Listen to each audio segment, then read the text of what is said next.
देश की ताकत तीनों है महान, जवान, किसान और जनता महान। हुड्डा का सैनिक सरकार पर हमला, गलत जवाब दिए, असली वोट चोर वही हैं।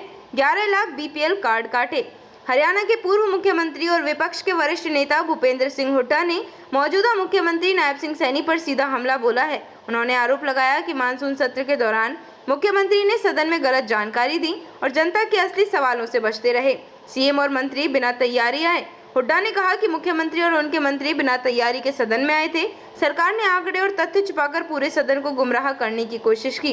उन्होंने कहा, हमें मजबूर होकर शोर करना पड़ा क्योंकि सरकार ने किसी भी गंभीर मुद्दे पर जिम्मेदारी से जवाब नहीं दिया। कानून व्यवस्था पर बड़ा आरोप। पूर्व सीएम ने कहा कि हरियाणा की कानून व्यवस्था पूरी तरह चरमरा चुकी है। उन्होंने एसपीआई की रिपोर्ट का हवाला दिया जिसमें हरियाणा को देश का सबसे असुरक्षित प्रदेश बताया गया है।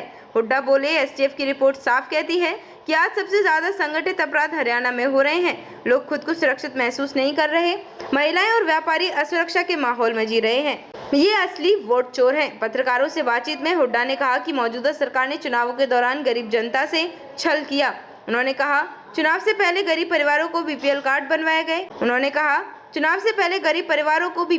बनवाए गए ताकि उन्हें वोट मिल सके, जिनकी योजनाओं और राशन पर सीधी चोट पड़ी। हुड्डा ने तीखे लहजे में कहा, ये असली वोट चोर हैं जिन्होंने पहले लाभ का झांसा देकर वोट लिए और बाद में उन्हीं गरीबों की सुविधाएं छीन ली।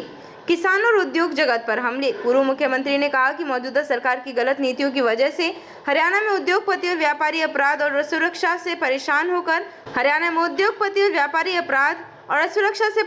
होकर पलायन कर रहे हैं। कुछ शहर मध्य प्रदेश शिफ्ट हो गए हैं। किसान आज भी ठगा हुआ महसूस कर रहे हैं। हुड्डा ने एमएसपी पर सरकार के दावों पर सवाल उठाते हुए कहा, ये कहते हैं कि 24 फसलों की एमएसपी पर खरीद हो रही है, तो जनता को बताएं कि कौन सी फसलें हैं। गन्ने का रेट 11 साल में सिर्फ 80% क्विंटल बढ़ा है। क्या यही किसानों के साथ न्याय है? प्लॉट नीलामी और एचएसवीपी पर आरोप। हुड्डा ने कहा कि एचएसवीपी को नो प्रॉफिट नो लॉस के सिद्धांत पर बनाया गया था, लेकिन मौजूदा सरकार ने उसकी नीतियों को बदलकर वहां प्लॉटों की नीलामी शुरू कर दी है। उन्होंने इसे गरीब और मध्य वर्गीय परिवारों के खिलाफ बताया। खेल नीति और नौकरियों पर तंज। खेल जगत का उदाहरण देते हुए हुड्डा ने कहा कि कांग्रेस सरकार ने खिलाड़ियों के लिए पदक लाओ पद पाओ की नीति अपनाई थी और बड़ी संख्या में नौकरियां दी थी। उन्होंने कहा कि मौजूदा सरकार ये तक नहीं बता पा रही कि कितने खिलाड़ियों को डीएसपी पद पर नियुक्त किया गया। स्वास्थ्य सेवाओं की हालत पर हमला। पूर्व सीएम ने आयुष्मान भारत योजना की स्थिति पर भी सवाल उठाए। उन्होंने कहा, मरीजों को आयुष्मान कार्ड मिलने के बावजूद अस्पतालों में इलाज नहीं मिल रहा। गरीब मरीज दर दर भटक रहे हैं। सरकारी अस्पतालों में सुविधाएं पूरी तरह चरमरा चुकी हैं। हुड्डा बोले, स्वास्थ्य सेवाएं पूरी तरह ध्वस्त हो चुकी हैं। आयुष्मान कार्ड सिर्फ दिखावे के लिए हैं, असल में लोगों को इलाज नहीं मिल रहा। निष्कर्ष, भूपेंद्र हुड्डा ने साफ कर दिया कि विपक्ष आगामी समय में लॉ एंड ऑर्डर, किसानों, उद्योग, स्वास्थ्य और बीपीएल कार्ड कटौती जैसे मुद्दों पर सरकार को घेरेगा। उनका हमला सीधा मुख्यमंत्री नायब सिंह सैनी पर था, जिसे उन्होंने गलत जवाब देने वाला और वोट चोर करार दिया। देखते रहिए shed speak TV. Like, share और सब्सक्राइब करना ना भूलें।